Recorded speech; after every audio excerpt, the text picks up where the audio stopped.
Abbiamo avuto un attimo di crisi verso le 7 quando dopo questa enorme quantità d'acqua che è piovuta dal cielo l'impianto fognario ha avuto qualche difficoltà a smaltirla, c'è voluto un po' di tempo, quindi circa un'oretta prima che la situazione rientrasse in una certa normalità. Tanta pioggia in poco tempo e Bibbione come Eraclea e la zona di Sumaga di Portogruaro si è risvegliata allagata, in particolare le zone centrali, da Via delle Costellazioni a Viale Aurora in prossimità delle Terme, ancora Via delle Colonie dove l'acqua è arrivata anche nel parcheggio del villaggio turistico internazionale. Qualche tombino si era ostruito perché il vento, oltre che la pioggia e le foglie, avevano otturato qualche ingresso. La protezione civile, in ultimo, la nostra e quella del distretto di Portoguaro, in particolare San Stino, Teglio e Cinto Camaggiore, se non sbaglio, ci hanno dato il loro ausilio e con le pompe siamo riusciti ad aver ragione, insomma, di qualche situazione più critica.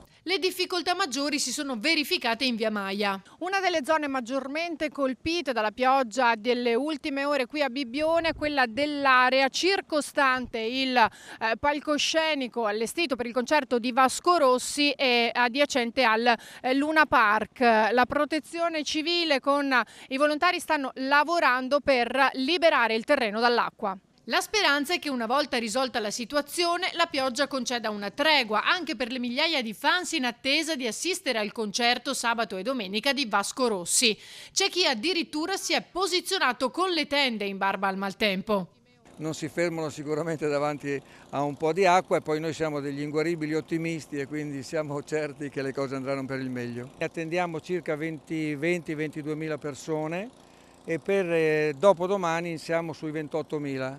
Abbiamo qualche parcheggio che è andato sott'acqua e stiamo liberando, altri per fortuna si sono salvati perché le pendenze hanno fatto sì che l'acqua, insomma, non rimanesse a stagnare.